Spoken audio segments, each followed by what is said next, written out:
is The Chris Abraham Show.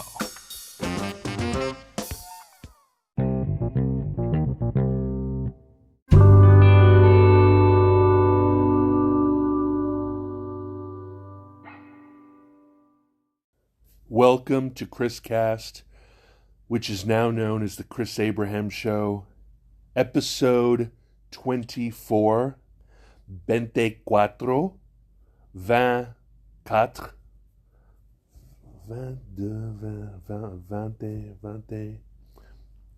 Anyway, my name's Chris Abraham, and I can speak terrible French, terrible Spanish, and even worse German. My English is only passing, and I am here to entertain you, although this is also the most boring, redundant, and ridiculous podcast you've ever listened to. So, velkommen. Today's episode is season 4, episode 24, and hopefully I made all my mistakes in this first introductory segment because I made all the mistakes. And I think the reason that is because I am recording on the Anchor app on my phone and not on one of my voice recorders in the field. So hopefully the sound will be better. I don't know. But this episode is about the rewards of exercise. And as you might know by now, if you don't know me by now, you will never know me. Is that I'm trying to row 1 hour moderately on my Model C circa 2010, circa 2005, I don't know, I bought it used, Concept 2 indoor rower, the complete exercise. 1 hour moderate exercise every day for the rest of my life.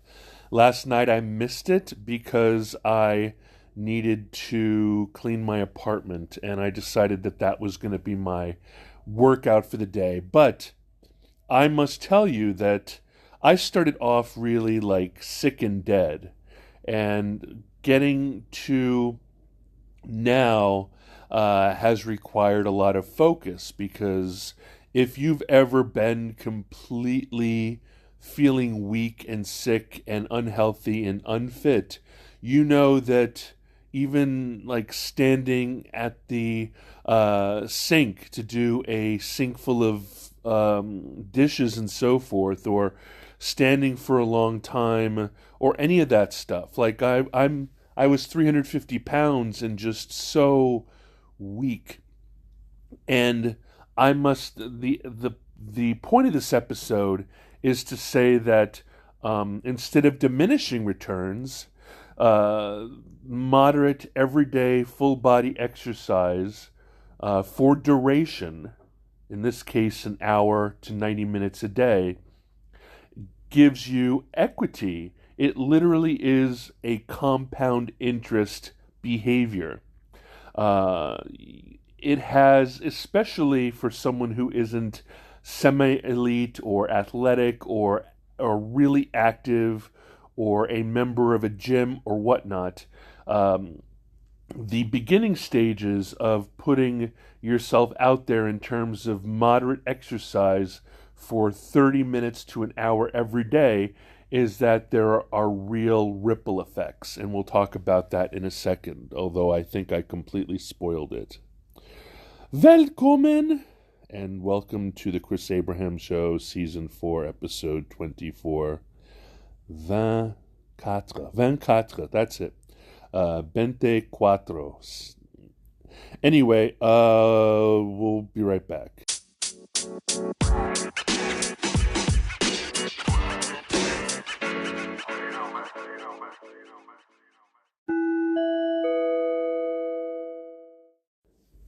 Welcome back. Hopefully there will be less flubs in this segment. But I really need to tell you, like today and last night, I needed to clean my apartment. And To be honest, when I was really the heaviest and the sickest and the most close to being the weakest I've ever been, I would need to move around the apartment and sit on a Bosu ball or sit on a Swedish or Swiss ball. And instead of, leaning over and kneeling down and getting on the floor and doing that kind of thing. Like, I was really struggling against my weight and my body and my weakness. And I've been doing rowing every day, in addition to my usual walking everywhere, for 17 days now. And now I'm not out there running yet. I'm not on the rowing machine. I'm not on the water yet rowing. I'm not out and about on my bicycle yet and all those other things. But I'm finding that my capability in the world is is benefiting from that 60 minutes of additional daily, nightly, in my case, moderate exercise on the concept too. I would dare say that 30 minutes to 60 minutes on a stationary bike would have the same effect, although the Concept 2 indoor rower, which people who row on the river, like in crew teams, we call it the erg. By erg, it means ergometer, and if we ask Google, let's ask Google. Hey Google, what does ergometer mean? Here's the definition of ergometer: an apparatus which measures work or energy expended during a period of physical exercise. So there's that. It's exactly what it is. And it is a torture device, according to people who've been on a crew team. It's a torture device for those people in CrossFit and other types of practical ballistic type of exercises, because when people who are extremely highly activated and extremely strong and extremely performance oriented, or as the British would say, orientated, the devices are sprinting devices. The devices are power devices. When people see the Concept 2, or they see an air bike, or they even see a stationary bicycle, all they think is sprinting, really going to town, and then rolling off and vomiting onto the floor. Now, in my world, the Concept 2, unless I do a Power 20 or a Power 10, and I've been adding those in because of the equity that I've grown in the day-by-day compound interest of putting in the 60 minutes every day, I have gotten much stronger, because compound interest it's not a linear way of growing. If you talk to sports and fitness and personal trainers and experts in the field, you will quickly learn from them that that it's similar. Exercising and getting benefits from exercising, including weightlifting, including running, including all these things, it's sort of like GarageBand on Apple or Photoshop.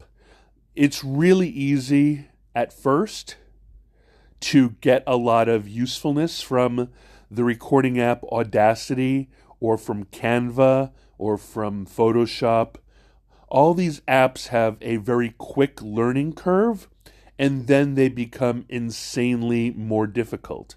So the first wins that you will have by committing yourself to daily exercise, let me add to that kettlebell swings.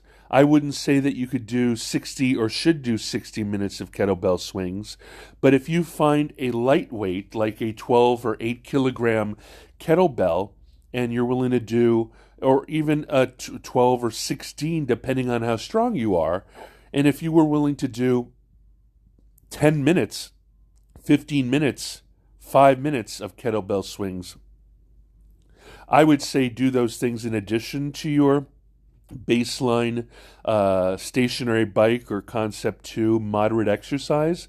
And as an aside, when I say the daily 60 minutes on the Concept 2, I mean in addition to everything else. Like, I DNR'd, did not row last night, even though I should have done both. I should have done the hour and I should have done the cleaning. Unfortunately, I was running out of time, so I chose the cleaning because my cleaning team is coming here today, and the place looks like the streets of LA, the streets of Manhattan. It's terrible, terrible, terrible. I still have until 1 o'clock today to finish up, but I thought I was thinking about the compound interest. Let's see if I can get Google to go into the details of what compound interest is. 1 second. Hey Google, can you explain compound interest?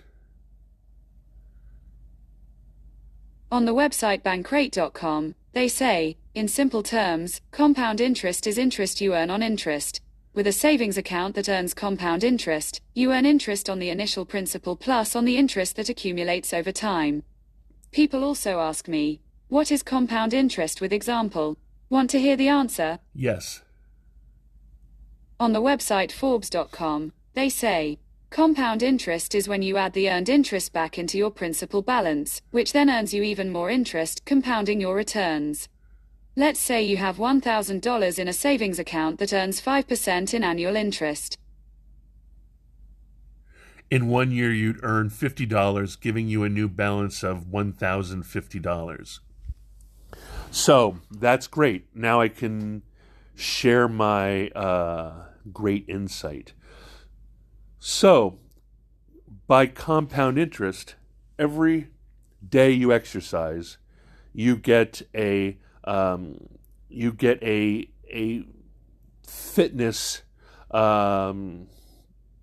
payment. You basically become fitter every day, and that little bit more fitness and the more efficiency of your machine, of your body, of your lymph flow, of your blood flow, of your oxygen flow, the oxygenation of your body, the fact that it's easier for you to sleep at night. It has a ripple effect, but a compound ripple effect, which is to say, the fitness gleaned from the day before, after resting for the 23 hours before your next row, that fitness is added to your time in the seat the very next day. And since it's moderate exercise, the amount of recovery should be well within the 23 hours. So you will have had full recovery before your next row. And then, even though at 52 I can tell that my first 10-15 minutes of rowing is against warming up, once I get into the heart of the thing, I focus on an audiobook or the television or a podcast or a movie or a TV show. I look back at my numbers, and when I was phasing out, I was actually performing more strongly than I did before. So, I know that by the end of the week you might feel exhausted adding a moderate 30 minutes to 60 minutes to 90 minutes of rowing into your life, but you will start to incrementally see that your baseline for what is moderate exercise starts moving upward. There is a doctor who is also a physiologist and a runner, I believe. His name is Maffetone, Dr. Maffetone. Let's see who he is. Hey Google, who is Dr. Maffetone? I don't know, but I found these results on search. Hey Google, who is Dr. Maffatone? On the website marathontrainingacademy.com, they say, Philip Maffetone is an internationally recognized researcher, educator, clinician, and author in the field of nutrition, exercise and sports medicine, stress management, and biofeedback. He is the author of more than 20 books, including the Big Book of Endurance Training and Racing. Hey Google, what is the Maffetone method? Here you go. Hey Google, tell me about the Maffetone method. Here you go. Hey Google, explain what the Maffetone method is. On the website Hey Google, stop. Hey Google, explain to me what the Maffetone method is. Here you go. You piece of so-and-so. Anyway, what the Maffetone method is, and I already knew, I just hoped that I would get a pretty version of it. The Maffetone method is heart rate based, right? So I don't know if I can explain this well, but the more fit you are, the more efficient a machine you are, means that you should be able to perform at a higher level, quicker, stronger, etc. The fitter you are, the lower your heart rate will be at load. So, let's say now I row at 3 minutes 30 seconds per 500 meters, and my heart rate is 115. And then let's say 6 months goes by, and my moderate rowing is 2 minutes 50 seconds per 500 meters, but my heart rate is still at 115 beats per minute.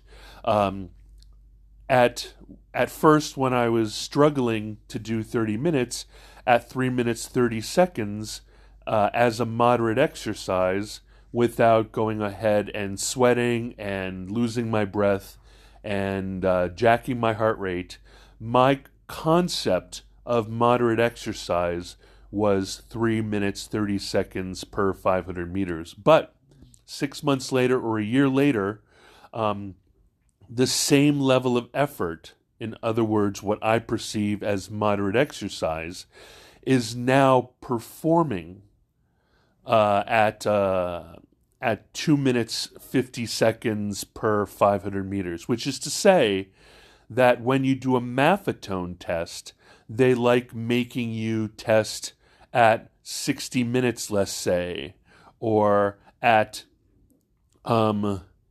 exactly 10,000 meters, let's say. So when you do your weekly test, you row 10,000 meters, and then you plot a graph, or you do it for 60 minutes and then take the number of meters you rode and then plot a graph, or you do it for 10,000 meters and record how many minutes you rode and then plot a graph. And it tends to show that over time, your 10,000 meters, using the same level of input in terms of your perceived moderate pace, results in more meters per 60 minutes, or in the case of 10,000 meters, fewer number of minutes required to achieve 10,000 meters. As a result, when someone says, in slow jogging, in my slow rowing, or in the concept of the Maffetone method, which uses heart rate as a definition of where you do not perform above, and he has a calculus for that, but I would say that in my case, mine is 128. I don't want to go above 128, I believe. It means that Nico is not According to slow jogging, Nico pace is a pace where you can have a merry conversation and smile, which is to say that you keep your breath and you keep your good attitude. Maffetone method says the same thing, but it uses heart rate as a baseline. Moderate exercise. The point of this is the compound interest means that over time, your effort, while constant according to your relative experience, will add more and more absolute effort into your workout, meaning you will be stronger, faster, quicker with the same amount of perceived effort. Anyway, I'm going to take a break for a second because my coffee's done, and I will be right back. Hey there, this is another segment. This is not the regular closing out segment. I broke the last one into two because I needed to address my stovetop Mocha Express coffee maker, because once it's boiled through, you need to take it off the range and serve it, because otherwise it'll start boiling off moisture and boiling off liquid, and then it becomes bitter. So my advice for stovetop Mocha Express is lowest heat possible, and then wait. Invariably, it will boil, it will push through, but I've always had better success at the lowest heat than I have at the highest heat. And for me, the coffee always turns out splendidly because of the way it works. If it boils, it still boils and pushes steam through what I use is Cafe Bustelo, through the grinds and into the carafe. It does that slowly or quickly. And, wow, that's a great analogy for what I've been talking about. If you're intimidated by 30 minutes or by 60 minutes or any of that, that is my decision to give, around 10,000 meters a day for the rest of my life. But I've been rowing since I was 18. And it's ambitious for me. I don't always make it. Sometimes I'll only do 2/3 or 3/4 of that. The concept of compound interest works even if you only do 20 minutes a day for the rest of your life. You will still get non-linearly. What is the term? Hockey stick. You will receive a, comment dire? I know the term, I use it all the time. You will not extrapolate. You know the term. Your strength growth will not be linear. It will be it'll be compound. It'll be, hey Google, what is it when what is the hockey stick? According to Wikipedia. Hey Google, what is the hockey stick in economics? On the website investopedia.com, they say, a hockey stick chart is a chart characterized by a sharp increase after a relatively flat and quiet period. It is generally observed in scientific research measuring medical results or environmental studies. In cases of business sales, a hockey stick chart is represented by a sudden and dramatic increase in sales. Exponential growth.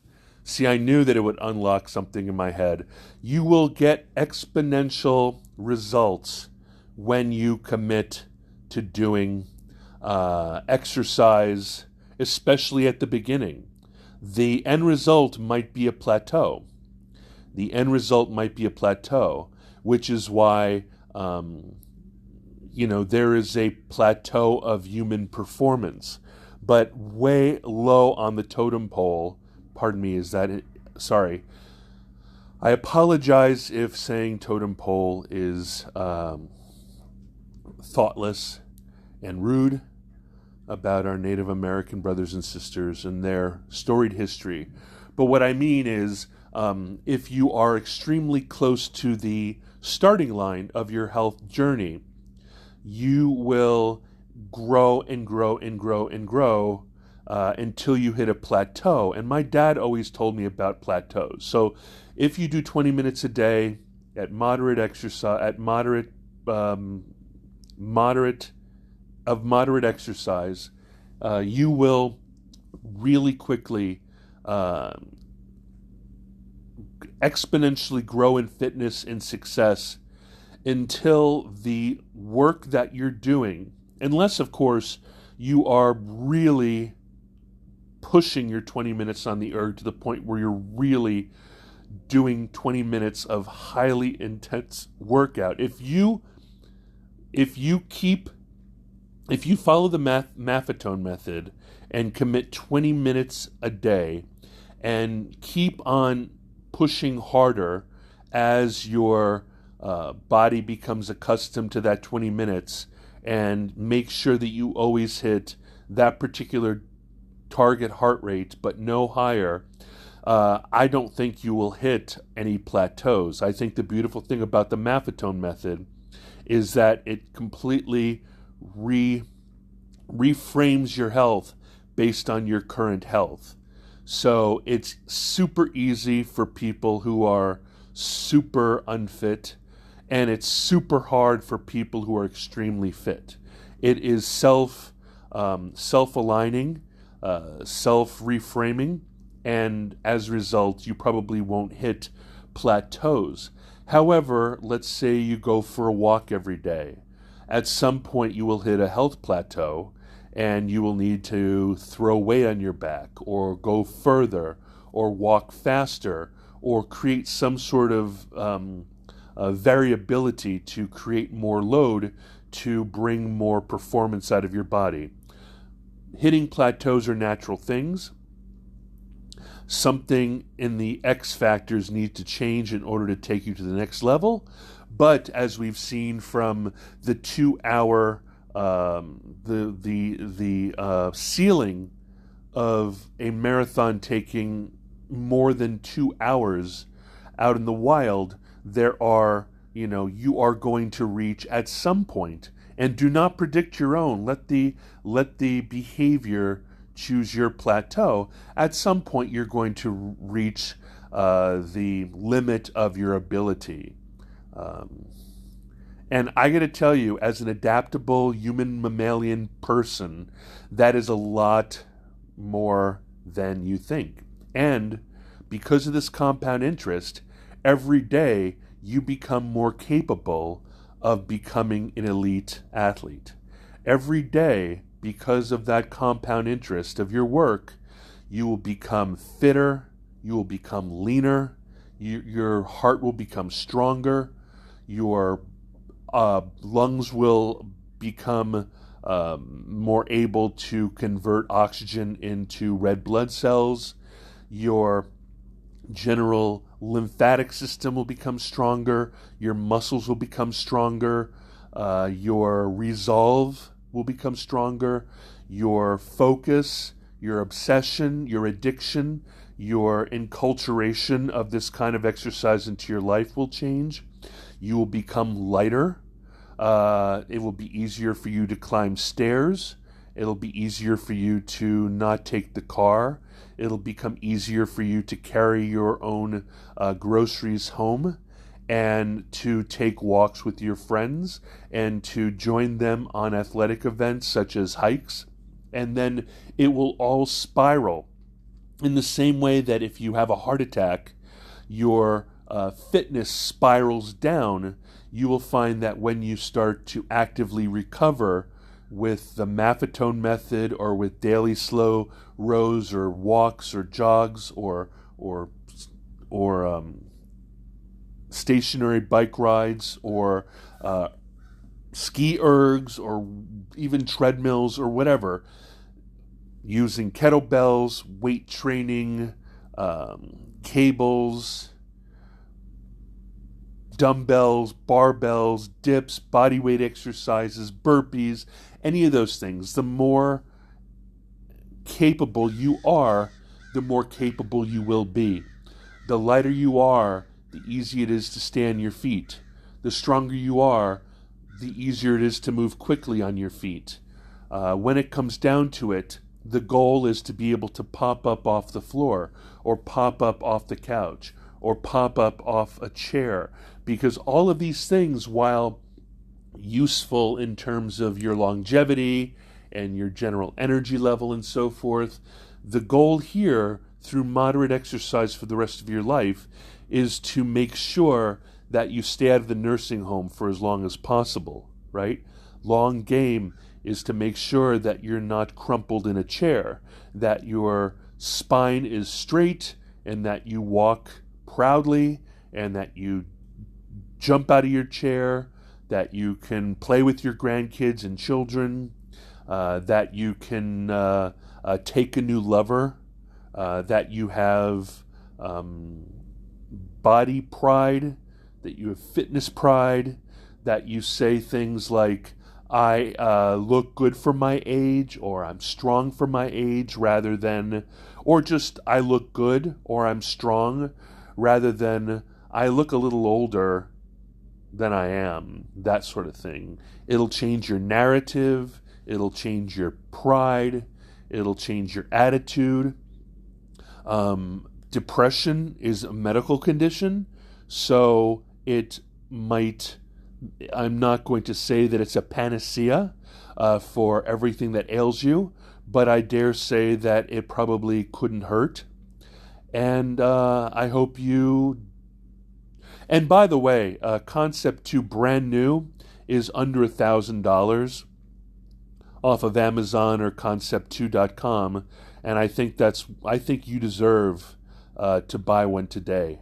Otherwise, there's a lot of other solutions, and there's the gym, and there's a million other brands of rowers.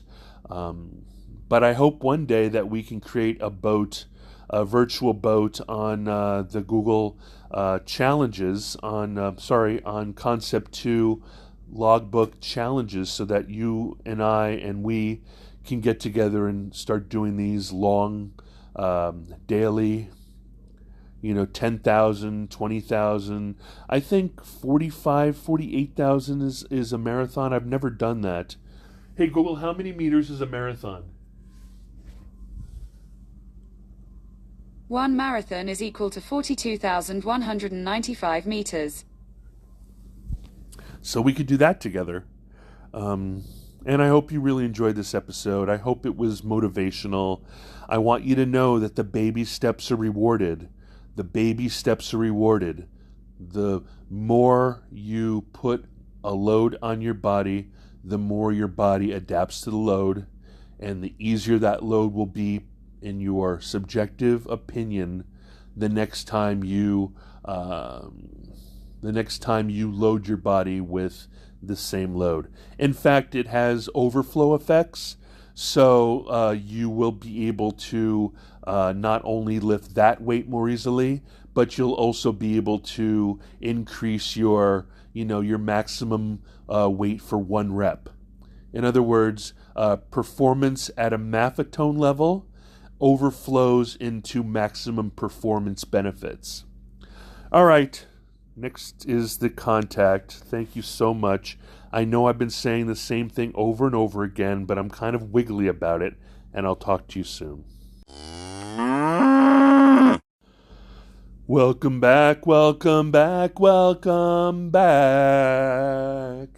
This is season 4, episode 24, or 24, or... Hey Google, what's German for 24? In German, that's 24. What else should I translate? Nothing. Got it. I'll stop translating. 24. 24. Showing pictures that match. 24. Anyway, my name's Chris Abraham.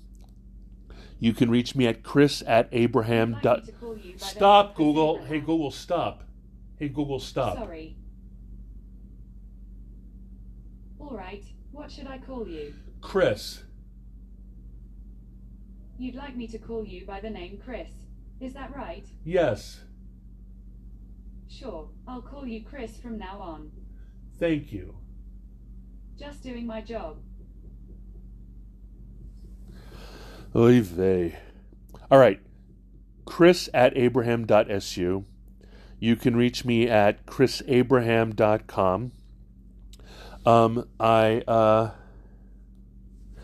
am also at +1 202 352 5051. You can call me or text me or WhatsApp me or Signal me or Telegram me, but I wouldn't bet on it unless we're already friends, already know each other, and so forth. You can reach me at calendly.com/chrisabraham/15. There we'll probably have a better job meeting. You can find me at youtube.com/chrisabraham, anchor.fm/chrisabraham, facebook.com/chrisabraham, twitter.com/chrisabraham, instagram.com/chrisabraham, chris-abraham.com is my Tumblr, and linkedin.com/in/chrisabraham is my LinkedIn, and that might be it. Je ne connais pas. Je ne sais pas. Find me on Duolingo. I think I broke a 50-day streak, but I've been trying to teach myself Latin American Spanish because I have a building filled with awesome first-generation neighbors, and I would love to be able to joke with them in Espanol. Lots of love, which is not what LOL means, and I will talk to you soon. Hasta luego, hasta mañana, à tout à l'heure, à demain, peut-être, j'espère, et auf Wiedersehen, mofo. Love you, talk to you soon, bye-bye. Thank you for listening to The Chris Abraham Show. Make sure you subscribe so you don't miss any future episodes. Until next time.